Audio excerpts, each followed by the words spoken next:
Alô, varandeiros! Para você ligado na varanda mais famosa do Brasil, um grande abraço a todos vocês. Eu sou o Thiago Jordão, El Bigodinho, e vim aqui falar do nosso alvinegro praiano, que voltou aos trabalhos nesta terça-feira, fim de folga, fim do período de descanso para os atletas do Santos, depois dos 3 dias concedidos de folga da diretoria para todo o elenco santista, pessoal. Então vamos falar bastante sobre como vai ser essa preparação do Santos, visando o compromisso contra o Mirassol daqui a exatamente uma semaninha, no dia 10 de março, lá no Campus Maia, claro, em Mirassol. Mas antes disso, deixa eu dar aquele recadão legal, aquele recadão sensacional dela, da Blaze. Blaze no Varanda Futebol Debate 18+. Jogue com responsabilidade, jogue Blaze. As melhores cotações do mercado, odds turbinadas, todas as estatísticas você encontra lá na Blaze. E para fazer o seu cadastro é muito simples. Basta escanear o QR Code aqui ao meu lado, utilizando a câmera do seu celular, e coloque o código VARANDAFC quando você acessar a plataforma. A partir daí, você vai ter todo um cardápio, um menu repleto de opções para você palpitar. Hoje, por exemplo, nós temos Premier League, tem Copa Libertadores, Copa Sul-Americana e também Copa do Brasil para você palpitar sempre com responsabilidade. Porque, meu amigo, lá na Blaze não tem qual é, você crava, varandeiro. Então, faça como o Neymar. O Neymar é Blaze, na verdade, o Varanda é Blaze. O Neymar é Blaze, vem pra Blaze, você também. Bora então começar o nosso vídeo falando sobre como vai ser essa preparação do maior alvinegro do mundo, visando o compromisso contra o Mirassol neste próximo dia 10. Antes, eu quero colocar uma aspa do Juan Pablo Vojvoda contextualizando como que vai ser essa preparação do alvinegro praiano. Ele que, em resposta ao Everton Ramos da Bandeirantes, ele comentou sobre como vai ser a preparação do time para o jogo contra o Mirassol. Então, habla comigo, Juan Pablo Vojvoda.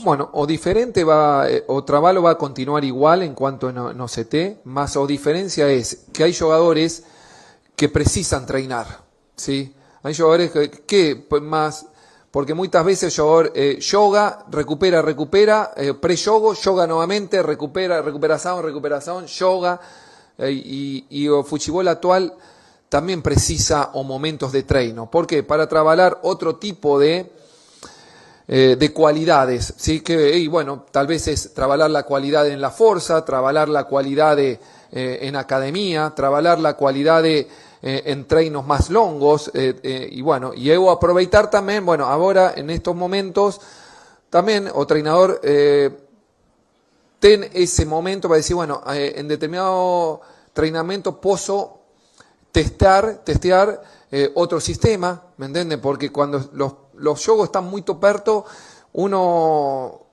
treina ya prácticamente pensando en el jogo y no a ver en la variante que puede encontrar el Chimi. Esa es la diferencia de tener estos días tanto para comisión técnica como para jugadores. Tá aí, este é o Juan Pablo Vojvoda comentando sobre como será a preparação do Santos, e basicamente ele coloca ali uma questão envolvendo desenvolvimento técnico, tendo em vista que ele disse que muitos jogadores necessitam de treinamento, e também aperfeiçoamento tático com um misto de variações táticas para este quesito. Para quem não se lembra, o Santos encerrou, entre aspas, a sua participação nessa primeira parte do Campeonato Brasileiro, até porque nós temos essa pausa para os estaduais. Como o Santos está eliminado, infelizmente o Santos ganhou esse tempo de descanso. Mas, de qualquer forma, o Santos terminou o Campeonato Brasileiro na última rodada na 13ª colocação, com 4 pontos conquistados. O Peixe tem uma vitória, um empate e 2 derrotas na competição. E o último Santos que foi a campo foi um Peixe naquele 4-2-3-1, mais do que tradicional, mais do que padrão dos últimos trabalhos, não só do Vojvoda, como dos outros treinadores que aqui estiveram. O Santos foi a campo com o Brazão no gol, Igor Vinícius na direita, Adonis Frias e Luan Pérez dupla de zaga, do lado esquerdo Vini Lira. No meio de campo nós tivemos William Arão, Gabriel Montempo e Neymar Júnior, para um ataque com Miguelito do lado direito, Moisés do lado esquerdo e o Tassiano ganhando a oportunidade mais à frente. E como o técnico Juan Pablo Vojvoda comentou sobre, primeiro, aperfeiçoamento, vamos dar uma olhadinha aqui rapidinho sobre números defensivos e números ofensivos do Santos até aqui nessa temporada de 2026, juntando o Campeonato Paulista e também o Campeonato Brasileiro. Vamos então começar com a nossa defesa. O Santos, que este ano tem ao todo 13 partidas com 17 gols sofridos. O Santos passou apenas um jogo sem sofrer gols.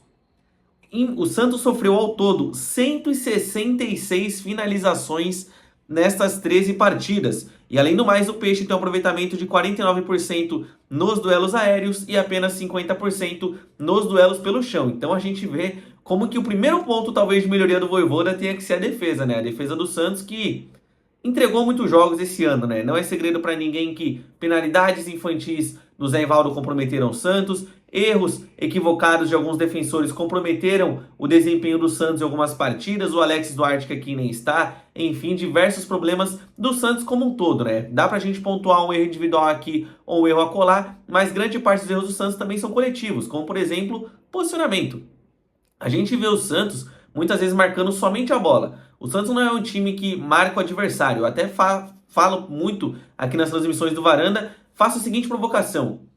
Reparem como o Santos toma os seus gols. Grande parte das vezes os adversários eles estão livres, como por exemplo o gol do Rômulo contra o Santos Futebol Clube, o próprio gol do Léo Naldi na eliminação do Santos para o Novo Horizontino, tem o gol do Diego Galo contra o Santos lá no início do Campeonato Brasileiro, o primeiro jogo do Peixe no ano, os gols da Chapecoense, enfim, a gente pode aqui citar diversos lances em que o adversário simplesmente estava livre dentro da área porque a zaga parecia que tinha dormido, né? A zaga parece que toma um susto quando vê o oponente livre, muito por conta disso que eu comentei. Eles marcam somente a bola, deixando muitas vezes o adversário livre. Então eu acho que esse é o principal ponto que o Vojvoda tem que corrigir. Compactação defensiva. Falei sobre a defesa, então bora falar sobre o ataque do Alvinegro Praiano. O Santos que, claro, nestes 13 jogos do ano de 2026, o Santos marcou 19 gols. Tem uma precisão nas finalizações de 11%, uma precisão nos passes curtos de 83%, uma precisão nos cruzamentos de 25% e o Santos criou ao todo 24 chances de gol, chances claras de gol. E assim, a gente vê, o Santos criou 24, converteu apenas 19, se assim a gente pode colocar, né? Claro que nem toda grande chance de gol foi convertida, mas vamos utilizar isso como métrica. A precisão nas conclusões do Santos é de apenas 11%. Isso é muito preocupante, porque você de 10 finalizações, você acerta uma no gol. Só que não é fazer o gol, é acertar o gol, né? Então eu acho que o Vojvoda também precisa melhorar esse quesito técnico dos nossos jogadores, além dos cruzamentos. O Santos é um time que cruza diversas vezes na partida e são poucos os cruzamentos que geram perigo para a equipe adversária. Eu vejo que o Santos necessita melhorar esses aspectos para ontem, assim como os aspectos defensivos, alguns ofensivos têm que ser melhorados com certa urgência, principalmente finalização, talvez ali mais triangulações da equipe. Eu acho que o Santos necessita melhorar, como eu citei aqui anteriormente, a bola aérea mais ofensiva, porque o Santos bate diversos escanteios por jogo também e nenhum deles leva perigo. Sabe qual que é o maior exemplo disso? O jogo contra a Chape. O Santos cruzou naquela partida em escanteios mais de 10 vezes, a Chapecoense teve um escanteio, um gol, e o Santos de vários não conseguiu fazer nenhum gol. Então, eu acho que o Vojvoda também vai ter muita dor de cabeça nesses 7 dias de trabalho até o jogo contra o Mirassol e precisa recuperar a equipe também fisicamente falando, porque de nada adianta você ter um time que aguenta correr apenas 45, 50, 60 minutos, se nos outros 30 o time vai ser apático e com certeza vai sofrer na mão dos seus adversários. E como todos nós sabemos, o Santos ele anunciou na semana passada a contratação do atleta Christian Oliva. E como o técnico Juan Pablo Vojvoda comentou na sua entrevista coletiva, ele disse sobre variações táticas. Então aqui eu vou trazer uma variação que pode ser que o Juan Pablo Vojvoda coloque na sua equipe, utilizando como base aquilo que ele já apresentou nas suas equipes, que neste caso eu vou citar uma formação que tem uma trinca no meio de campo. Então, um Santos que pode ser treinado durante essa semana é o seguinte, pessoal, o Santos entrando num 4-3-1-2 ou 4-4-2 losango, 4-4-2 diamante, como queiram. O Santos pode treinar durante essa semana com Gabriel Brazão no gol, Igor Vinícius na direita, Adonis Frias e Luan ainda na zaga, relembrando que eu estou gravando antes da confirmação ou não do Lucas Veríssimo vir ao Peixe, Vini Lira do lado esquerdo. No meio de campo, aquela trinca que eu mencionei, o Ilharão, Christian Oliva de um lado e Gabriel Bontempo do outro, podendo ter inclusive Gabriel Menino em algum dos dois meio-campistas, exceto o Arão.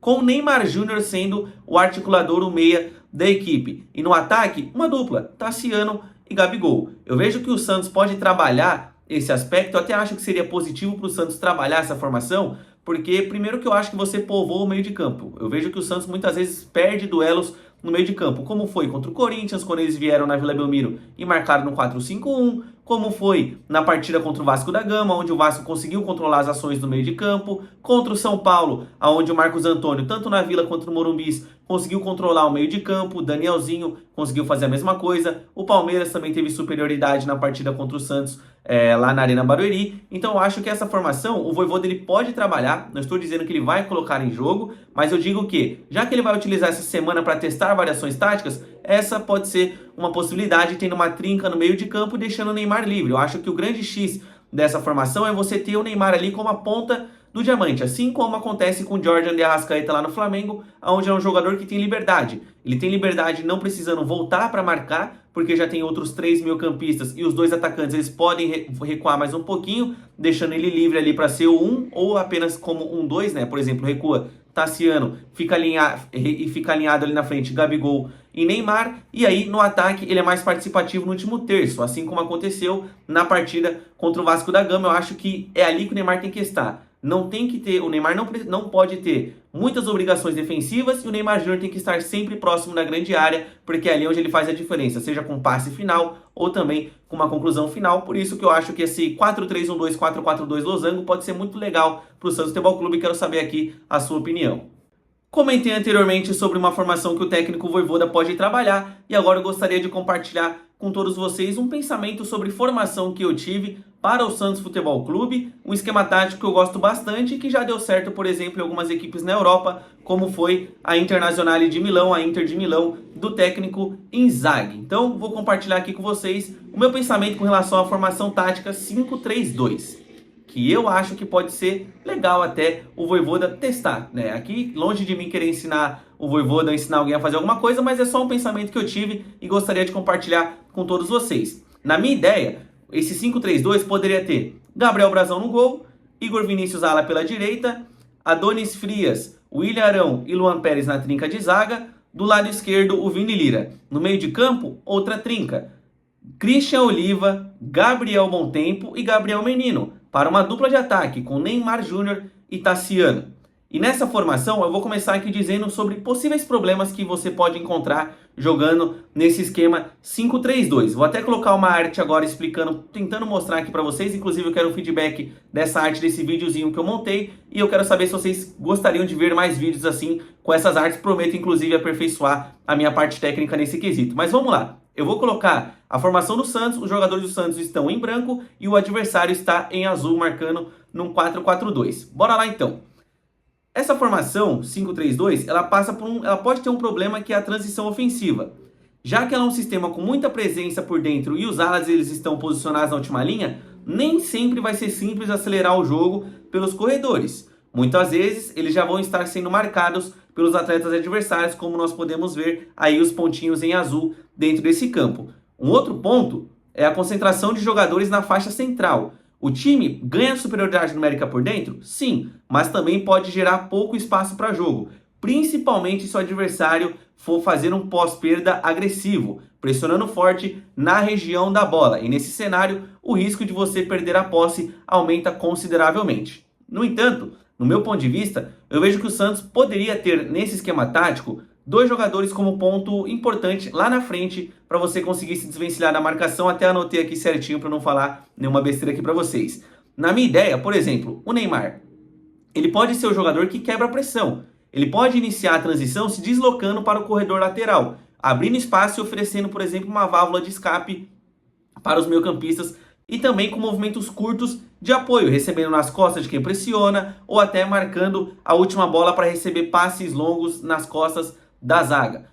E qual seria a função do Tassiano, já que eu coloquei ele como peça fundamental desse esquema também? No meu ponto de vista, o Tassiano ele pode ser a referência física desse time, principalmente no sistema ali na parte ofensiva. Ele consegue fazer, por exemplo, um pivô, tendo em vista a sua altura e também força que o Tassiano tem. Ele pode receber de frente, proteger a bola, ganhar esse curto espaço de tempo e fazer com que os atletas do meio de campo do Santos, ou os alas, enfim, eles ganhem campo e consigam atacar as costas da zaga. O próprio Neymar Júnior pode fazer isso com o espaço que o Tassiano abrir ali nesse seu domínio de bola, fazendo o pivô. E para esse time também funcionar ofensivamente, necessitaríamos de quê?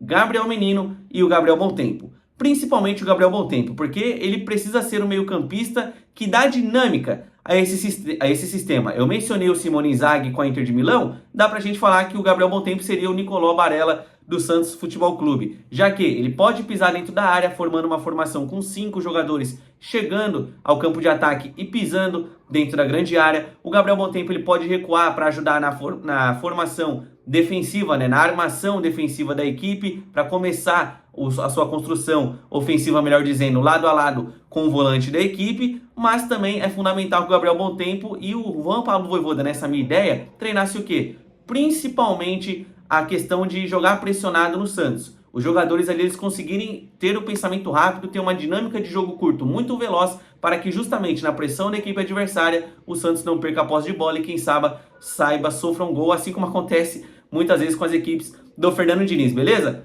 Foi esse pensamento que eu tive com relação a esse esquema tático. Eu quero saber a opinião de vocês, se você gosta do que eu propus aqui, assim, entre aspas, do meu pensamento que eu tive nessas últimas semanas, nesses últimos dias que não teve jogo do Santos, e também quero saber a opinião de vocês com relação ao que o Vojvoda tem que trabalhar. Tá certo o Vojvoda em trabalhar defensivamente? Ofensivamente? Ele não precisa melhorar X ponto? Tem algum ponto que te agrada? Algum ponto que te incomoda nesse time do Santos? Deixa aqui nos comentários que nós vamos ler todos os comentários aqui na varanda mais famosa do Brasil, beleza? Eu sou o Thiago Jordão, vou ficando por aqui. Um grande abraço a todos, fiquem com Deus e tchau!